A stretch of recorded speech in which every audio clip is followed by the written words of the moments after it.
one of us on this set doesn't need an introduction. I'm Gordon Howie. What do you do? This is Abraham Lincoln. Of course I am. And we're back for another visit with Mr. President Abraham Lincoln. Is this number 3? I think it is. All right.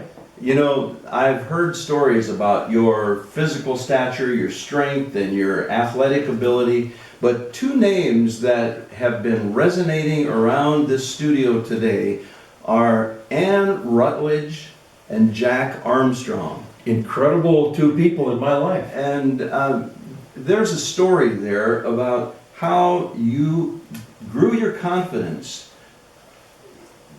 in relationship with those 2 people. It really was. First of all, I got asked to be part of a little country store, a post office, and I'll admit a bar, though I never swallowed a drop of alcohol in my life. In this little town of Salem that I moved after I left my dad's employ, until I was 21, I worked for usually 25 cents a day and gave him it all. It was required to give it to your father for the family. Soon as I was 21, I'm on my own, and I ended up in Salem there. And another store in town was run by John Rutledge, and he had the most beautiful daughter that anyone could ever imagine. And I thought of myself kind of as a sucker, poor, you know, but we're all kind of common back in the woods Not a champion, we'll say. I wasn't any kind of a champion at all, although I'd been winning every wrestling match I ever came into. It seemed to like it. I like to run, and I won every race I ever ran. So, and I could jump awful high. I could jump up on the back of an ox, for example, just at a dead run. People couldn't believe it.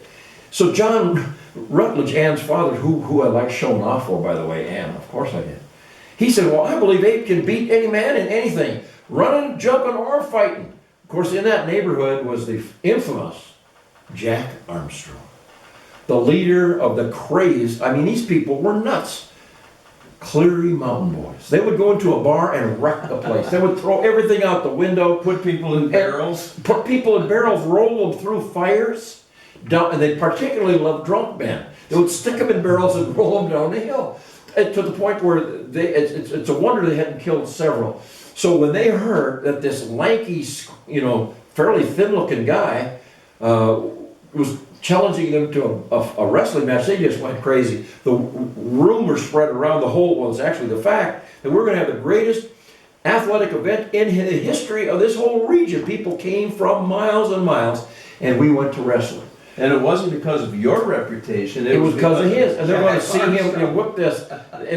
And I was kind of mad at Mr. Armstrong because I'd heard so much about this bull of a man that I figured maybe I won't do so well this time. So he had all his tough guys, and these were tough people that worked hard.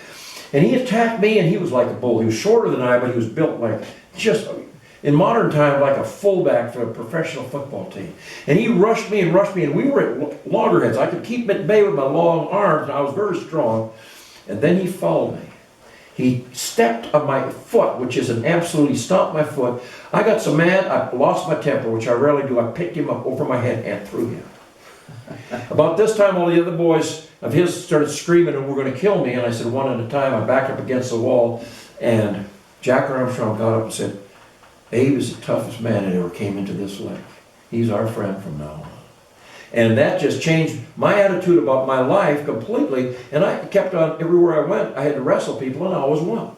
I only lost once out of 300 times. I am in the Wrestling Hall of Fame. But so you won a lot of wrestling matches. Yes, and I began to grow in confidence. One battle you lost is the battle for Ann Rutledge. I won her heart, but then she began to die. She and I were in love and planning our engagement, and then she got a horrible sickness. I was with her in the last day of her life.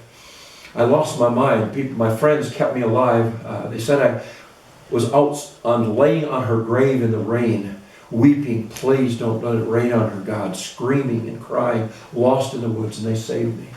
And then when they elected me captain of during the Black Hawk War, that put my confidence up another whole notch. So winning the fights, the heart of the most beautiful woman I ever met, and becoming captain, I began to believe that I could be something. And then one of the other guys in the Black Hawk War, another officer, was a lawyer. And he said, I think you got the brains to be a lawyer. And I started thinking, if I can be a lawyer, I can be anything. Then God sent a man with a covered wagon, and he said, Abe, will you buy this barrel for me for 50 cents? I got so many kids, we're going west. I bought that barrel, threw it in the back room, and a while later I opened it up, and in there were the complete works of William Blackstone, the greatest lawyer and educator of lawyers in the world, and I knew God had his hand on my life, and all things were possible. So even in life's many victories, you were a man acquainted with tragedy. One after the other. One after the other. It obviously tempered your heart and gave you a compassion for those who are less fortunate. I'm sure you're going to want to listen to more stories from President Abraham Lincoln. Any thoughts as we leave today? The mercy of God, his absolute love for people of all races, creeds, and colors became indelible in my heart and mind to where just before I was shot, 41 days, I told people, it's time to bind up the nation's wounds with malice towards none and charity for all. God bless you all. Feel that way about each person you meet in your life.